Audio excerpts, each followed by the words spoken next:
So my policy as it relates to commission is I'm willing to work with you on whatever it takes to basically earn your business. So my question to you is, after having seen everything that we've covered, is there a commission structure that would work for you that would allow me to earn your business and would allow us to be able to start working together? And then what's usually is going to happen is they're going to say, well, Jose, like I was hoping X percentage, or I'm hoping that we would do X. Or they'll ask you a very common question, like, what is normal, basically, on that. And then what I'll do in that case is I will basically refer to Google. We'll be like, look, like if you go on Google and you ask Google, what are real estate commissions in California? Look at what Google says. Google says that normal real estate commissions in California are somewhere between 5 and 6%. So here's the preferred structure. So when we're offering this, this, and this, we normally charge this.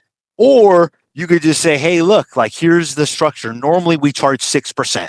And then if they ask well, how is that structured? Well, look, in some cases it's structured 3 and 3.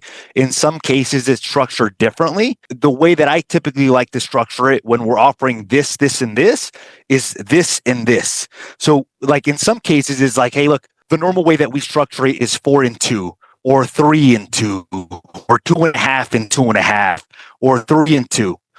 That depends on what you're offering. That depends on the client as well too. And it also depends on, it depends on what you're offering and also the client as well too. And it also depends if you're in competition or not as well too. Mm-hmm. Yeah. So just throw it at them first. Usually that's what I do. I'll basically ask them like, hey, look, like what were you hoping for? Because the reality is like, let's say that they're like, hey, we want a discount. And then you're like, yeah, I'll do it for 2%. And then you talk to them and they're like, well, I heard that 3% was the normal, basically. You're basically cutting yourself short, basically. So like if I'm in a negotiation, typically it's better to let the other party speak first as opposed to you basically showing what you can do. So I'll basically phrase it just in a way where like, it's like, look, like I'm flexible. I'm willing to work with you. Like obviously I want to earn your business. Like what were you hoping that the professional fee be? And just, I'm basically testing out the waters where I'm feeling the temperature in the room just to see that basically. And then a lot of times some people may not even know what is normal. And that's why I like that Google example, just because Google says, hey, look, it's somewhere between 5 and 6%. Not only that, it's not me telling them that that's what's normal. It's basically a third party website that has a high level of trust telling them what is normal. So a lot of times if you run into people that really don't have a lot of experience selling their property, they'll be like, oh, like I didn't know that's what was normal. Google's saying that's what's normal. So it must be right, you know? And if you ask Google in California, I don't know what it does for their states, but in California, it'll say 5 to 6%. Here's the biggest thing. I think that you're going to run into the pricing thing. I think the biggest thing is, and I'll bring this up without them bringing it up. And I don't know if you noticed it towards the end. I said, look, here's the biggest struggle that most homeowners have. The biggest challenge that most homeowners have is they believe that if we start off at 900,000 or if we start off at 850, that people are always going to come in lower than that. Mm. Is that what you're thinking? Yes. It's a very common flaw in thinking. Like if you really get to the bottom of why they want to start off at 900, that's really the core issue. So in some cases, when I'm noticing a lot of hesitation, I'll say something like this, look, or I'll say something like, look, I get the feeling that regardless of what the marketplace is showing us, that you wouldn't feel comfortable with yourself if you didn't list it at the $900,000.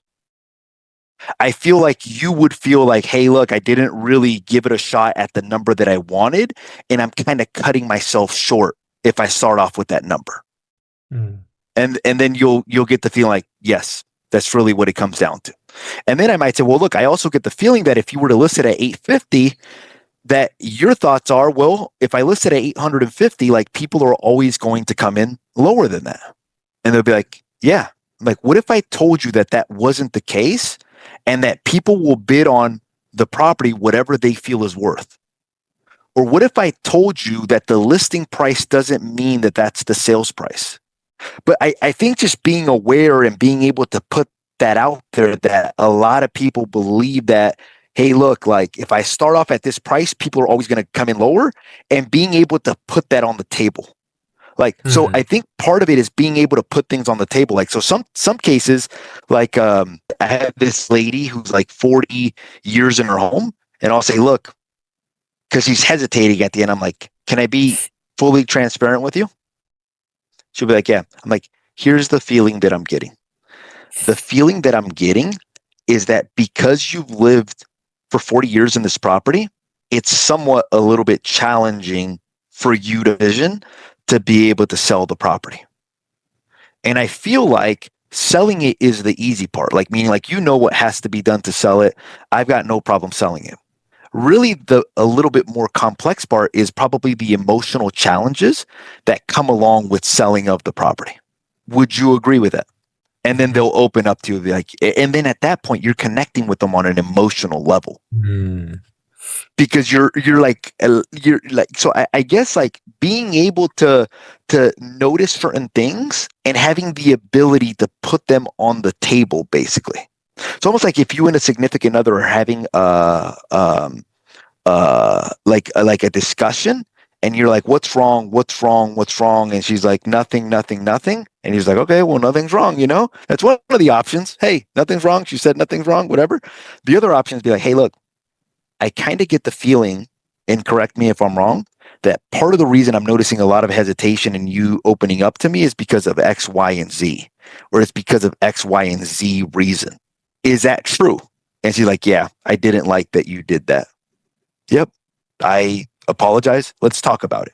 So it's the same thing with the price. Like, hey, look, I'm getting the feeling that, like, look, if we start off at 900,000, like, you're not going to feel happy with yourself.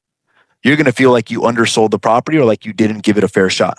I'm also getting this feeling that blah, blah, blah. And you're able to address the common issue. And it may come to the case where it's like, look, I wouldn't feel comfortable with myself unless I tried it at 650. And then at that point, you have to make a decision, because that decision is not logical. That decision is emotional. You have to make a decision. Okay, is there motivation high enough where if we list it at 900,000, that we're going to be able to make some adjustments to the price and be able to get it sold? Great. Cool, guys. Anything else? I had a quick question, if that's okay, Jose. Yeah. Let's do it. Just working on, like, I've noticed my disconnect is like setting more appointments, and I'm just trying to figure out like where would be like the right questions or right practice or right things to kind of push them along. That's where I would like. That was my question. And like, are you asking for the appointment, or and them not being ready for the appointment, or are you not asking for the appointment? I am asking for the appointment, and they are not ready for it. And what are they telling you? Because most of them are. It's usually most of them probates. We don't have the papers yet. This is very premature. And we just we haven't discussed everything with the family of what we're going to do, if we're going to keep it as a family home or as an investment property. So it's still pretty early in the process. I would say a part of that is having something of value that they want. So like, I don't know if you noticed, but like Aaron will say something like, hey, look, like what a lot of families do is they start getting a realistic picture of what the value of the property is. Is there something that they are having a problem with that you can help them out with, basically? It's the first call, so it's really hard to break in. Sometimes they're just figuring out like values. Sometimes they're looking for clean outs. It's just every call is different. So I guess just trying to figure out. And are these people local or out of the area? They're usually in the area. It's just not the subject property that they're living in. Usually it's a secondary home. Yeah, so you could even ask them like, hey, look, do you go out to the, is there a time when you're going to be going out to the property? Or how often do you go out and visit the property? Well, I go out there once a week, or I go out there on Saturdays. Great. And would you be open to the possibility of allowing me to meet you next time you go out there just to be able to help you get a realistic picture of where the value is for the property. Here's the way I would frame it. I think where most people get stuck on the probate is where at the very beginning where they're like, look, we're not sure what we're going to do with the property yet, basically. So if they're not sure, you got to dig deeper to be able to help understand what the probabilities are if they're going to keep it or sell it. So like if somebody told me, hey, look, we're not sure. Okay, so it sounds like at this point it's a little bit premature. Let me ask you this. If you did keep the property, would you keep it more as an investment, like rental property, or would you keep it more as a family home? We're thinking of more as like an investment property. Okay, so you guys are thinking like a rental property, basically. Yeah, we're thinking of it like a rental. Fantastic. And are all of the beneficiaries on the same page about wanting to keep it as a rental? Or is that kind of where you guys are having dialogue and trying to decide like, okay, well, only a certain amount of the beneficiaries want to keep it, the other want to sell it. How do we actually accomplish this goal of wanting to keep it? Yeah, like ideally, like I want to sell, and the other beneficiaries are just they're thinking about it, but I don't think they even have the funds to keep it as an investment. Got it. So you'd like to sell if it was possible, but it sounds like there's other family members that want to keep it. And I'm imagining you, because of family dynamics, you probably want to give them a fair shot to be able to keep it.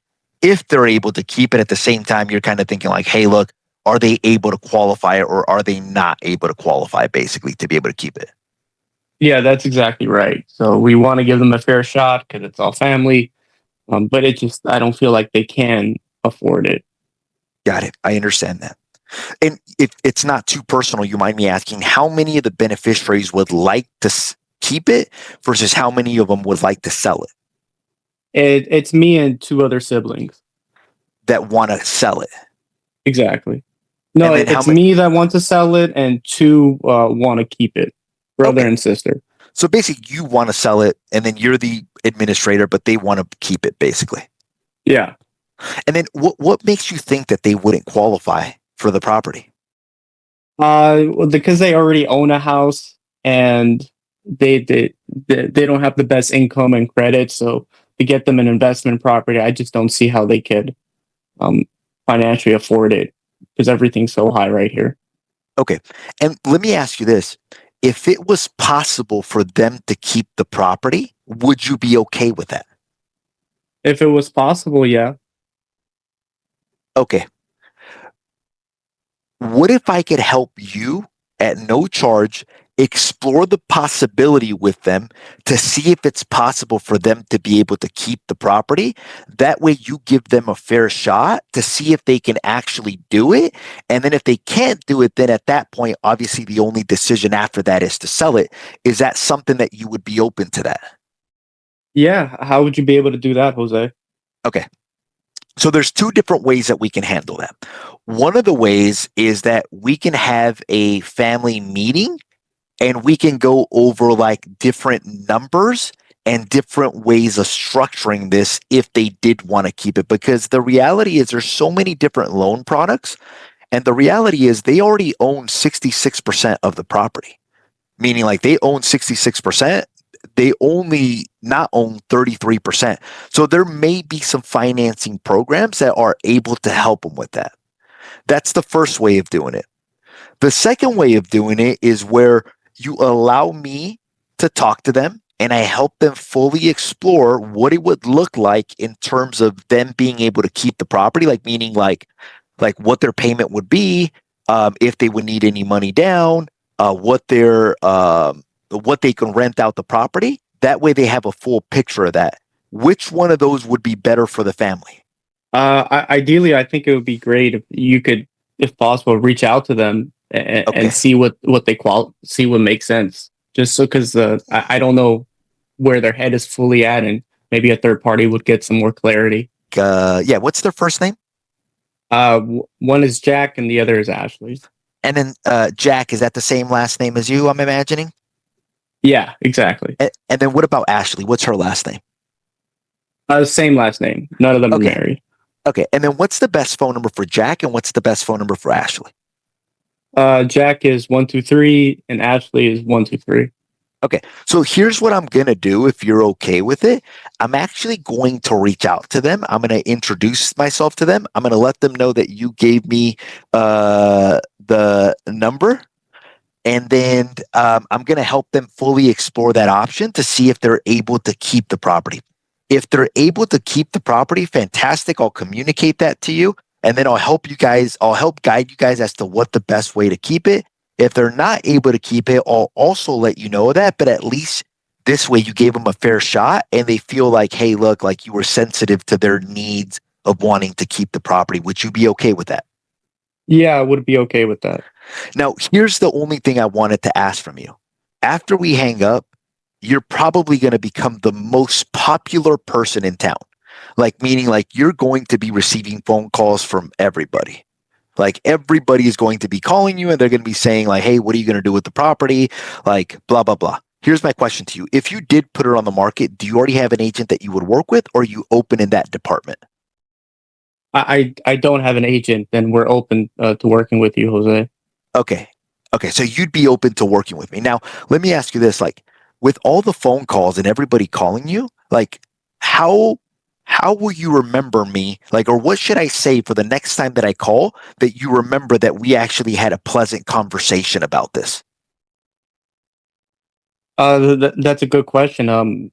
I don't know. How should we Okay. remember it? Okay. Okay. You got a pen and a paper? Yeah. Okay. So here's what I want you to write down. What I want you to write down is Jose, last name Morales. And I want you to write down #1 realtor here in Ventura County. Got it. Jose Morales, #1 realtor. Here's what I also want you to do. Okay. You're going to be receiving a lot of calls. Okay. So here's what I want you to do. Can you pull up Google right in front of your phone? Yeah, I can do that. So go on Google Uh-huh. and then I'm going to teach you because you're going to be receiving a lot of calls. And the question becomes is like, okay, like who has experience and who's best positioned to be able to help me? Let me ask you this. If I can show you a way where you can look up an agent's experience if other agents call you, would that be helpful to you? Yeah, that would be. Okay. So go on Google, type in an agent's name. So is there an agent that you know that you can type in there just so I can show you how it works? Yeah. Name is, 1, 2, 3, blah, blah. Okay. So type that in and then type in Zillow right after their name. Okay. Okay. Got it. What pops up when you do that? Yeah, I see their track record. I see like they did like 4 sales and overall In the like, last 12 months, basically, right? exactly. Yeah. And then how many sales does it say for their career? Like 50. Okay. So that's normal. Just so you know, the average agent only sells between 3 to 4 homes a year. And then the average agent only sells about 50 homes in their career. So that's completely normal. Pull up my track record real quick. Okay. So I type in Jose Morales and Zillow. Yeah, Jose Morales and then type in Zillow. Okay. What does it say?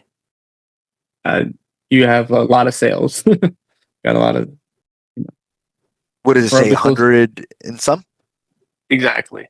Okay, so here's the good news for you. Now with this tool, you can actually look up anybody that's calling you because you're going to be receiving a lot of calls. Here's the other recommendation that I would make. If you look up the other agents that are calling you, they probably maybe have sold 1 property in the last 12 months, 2 properties in the last 12 months, maybe 3 properties in the last 12 months, because that's the average. Another option that you have is 1, save my phone number, save it as Jose Luis Morales, and then save it as real estate agent on your phone.